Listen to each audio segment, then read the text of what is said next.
Prime Show with Aiman, Saudara. Saudara Menteri Keuangan Sri Mulyani menyebutkan dua nama yang memiliki transaksi bernilai besar dari 349 triliun rupiah. Dua nama ini berada di luar Kementerian Keuangan alias wajib pajak atau pengusaha. SB.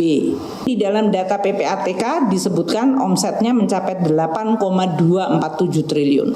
Data dari SPT pajak adalah 9,68 triliun. Si orang ini memiliki saham dan perusahaan di PT BSI, kita meneliti PT ini adalah DY. SPT-nya hanya 38 miliar, tapi PPATK menunjukkan transaksinya mencapai 8 triliun. Jadi Ibu Sri Mulyani mengatakan bahwa transaksi yang besar itu berada di luar Kementerian Keuangan, melainkan bukan anggota maksudnya bukan pegawai Kementerian Keuangan, tapi wajib pajak dari perusahaan atau pengusaha yang kemudian diduga melakukan pengemplangan pajak. Yang merupakan kecurigaan dari lingkup Kementerian Keuangan hanya 3,3 triliun rupiah. Itu pun hasil dari penghasilan resmi, saya akan tampilkan nanti grafiknya. Dan kemudian juga selain penghasilan resmi, juga transaksi keluarga, lalu kemudian pembelian aset, dan lain sebagainya. Adapun yang terkait dengan hal yang mencurigakan, lalu kemudian pelanggaran hukum, sudah ditindak. Ada ratusan pegawai Kementerian Keuangan. Artinya semua sudah selesai, Bung Samad. Tidak perlu diperdebatkan lagi. Versi Menteri Keuangan Sri Mulyani. Justru ini menarik, Bung Aiman. Menarik. Ya, ada pernyataan yang secara eksplisit mengakui bahwa sudah terjadi paling tidak fraud, penyimpangan ya, fraud, sehingga ada pegawai-pegawai jumlahnya 100 lebih yang sudah dikenai sanksi. Kita tidak tahu sanksinya dalam bentuk apa. Mungkin tidak dipromosi dan lain sebagainya, tapi bahkan dikeluarkan misalnya. Bahkan dikeluarkan. Ini ada pengakuan yang eksplisit loh dia ngomong ya. Oleh karena itu, ini yang jadi menarik.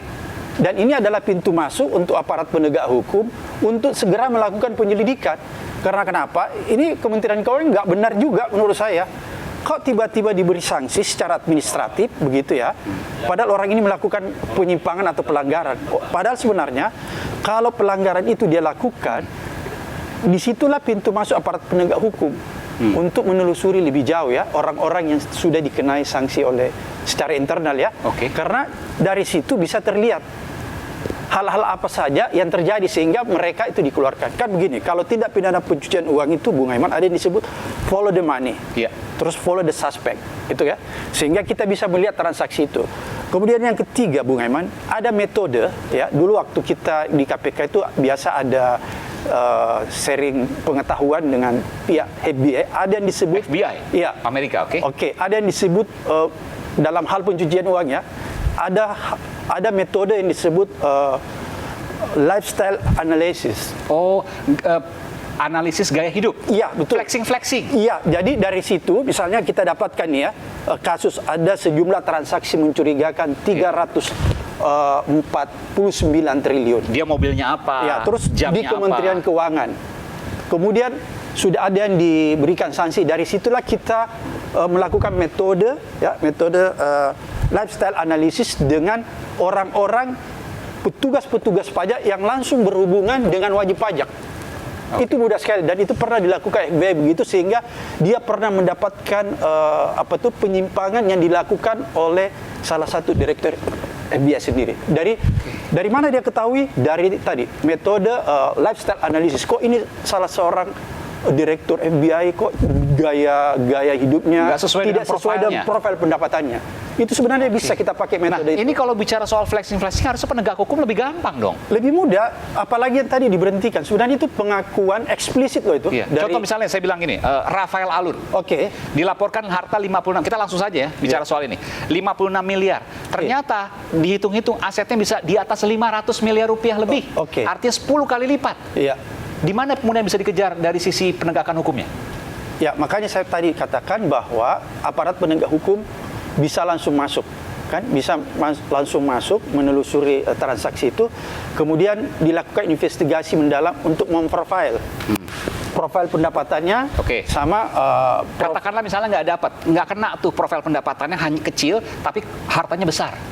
Di mana kan kalau bicara TPPU harus ada tindak pidana asal. Dia belum tentu melakukan korupsi kan. Ini yang keliru. Setidaknya belum ketemu. Ini yang keliru karena tindak pidana pencucian uang itu sebenarnya tidak harus ditemukan dulu tindak pidana asal atau tindak pidana pokoknya. Karena tadi itu ada konsep follow the money, follow the suspect. Jadi bisa langsung masuk. Caranya itu tadi yang saya bilang, kita menggunakan metode transaksi. Itu kan ada disebut tadi follow the money, follow the suspect. Lihat transaksinya. Kalau kita mau bicara juga tentang tindak pidana asal, Bung Aiman, itu juga mudah. Kalau seorang penyelenggara negara atau ASN tiba-tiba dia punya harta begitu besar dan dia bukan orang kaya, dia tidak mendapatkan warisan, itu berarti dia mendapatkan pemberian. Pemberian itu apa? Itu mudah nanti membuktikannya. Misalnya? Dari transaksi itu. Misalnya kok ini ada uang yang masuk. Ini dari mana? Oh, itu bisa trace, bisa dilacak. Iya, PPATK bisa itu karena dia ada kerjasama dengan. Jadi katakanlah dia beli satu komplek perumahan puluhan rumah mewah di Manado, uangnya dari mana? Iya. Itu bisa ketahuan tuh, dikasih dari siapa dan lain sebagainya. Bisa. Hasil dari mana? Iya, makanya kan sebenarnya PPATK itu kan bisa membaca lewat kerjasama dengan perbankan atau lembaga-lembaga keuangan. Baik. Makanya itu biasa dari hasil itulah dia buat LHA. Dan data itu ketika dikasih ke penegak hukum sangat mudah. Oh, mudah banget kalau LHA, kalau berdasarkan LHA ya. Untuk kemudian menjerat apakah dia korupsi atau tidak. Iya, karena LHA yang dibuat, LHA yang dibuat oleh PPATK yang diserahkan kepada aparat penegak hukum, baik itu polisi, jaksa maupun KPK, itu sudah petunjuk, Bung Aiman. Ingat ya, itu sudah petunjuk untuk melakukan investigasi lebih dalam. Sebenarnya kalau saya, LHA itu ibaratnya bukti permulaan. Bukti permulaan ditemukannya yang namanya peristiwa pidananya gitu. Jadi yang flexing PPATK gampang untuk menelusurinya, penegak hukum gampang untuk ada metodenya itu. Kalau memang tidak sesuai dengan profilnya. Iya. Dan dia tidak bisa mempertanggungjawabkan kan. Panggil aja dia dari mana, terus lihat transaksinya. Kan begitu, harusnya begitu. Baik. Dan ini bukan perkara susah. Bukan perkara. Jadi kalau sampai menguap, keterlaluan. Wah, ini kan bukan jumlah yang sedikit nih, 349. Kita kawal sama-sama, Bung Abraham Samad. Iya, seluruh masyarakat harus mengawal. Seluruh masyarakat harus mengawal karena pasti ada bau busuk di sini yang jelas. Dan kalau seandainya menguap, maka ada sesuatu yang memang ditutupi yang luar biasa. Gini ya, kalau ini tidak ditelusuri, tidak dibongkar, menurut saya ini ada sesuatu. Karena ini sebenarnya dengan pengakuan Ibu Sri Mulyani tadi, yang sudah ada pegawai yang sanksi, itu berarti kan ada fraud. Ada penyimpangan di sana. Itu sebenarnya sebagai langkah awal aparat penegak hukum untuk memeriksa lebih jauh. Panggilin semua itu orang yang sudah dikenai sanksi, periksa dia satu persatu. Dari situ masuknya. Nanti ditemukan itu 349 jumlahnya. Ditemukan 349. Abraham Samad, Ketua KPK 2011-2015. Terima kasih Bung Abraham. Tadi juga ada Ketua Masyarakat Anti Korupsi Indonesia MAKI, Boyamin Saiman. Terima kasih Bapak-bapak. Selamat malam, sehat selalu. Dan saudara, ini adalah akhir dari The Prime Show with Aiman. Ini bukan sebuah akhir, tapi ini adalah sebuah permulaan untuk mengungkap tuntas siapa yang korupsi di tengah uang haram 349 triliun rupiah. Saya Aiman Wicaksono undur diri, sampai bertemu pada The Prime Show with Aiman eksklusif pekan depan. Salam.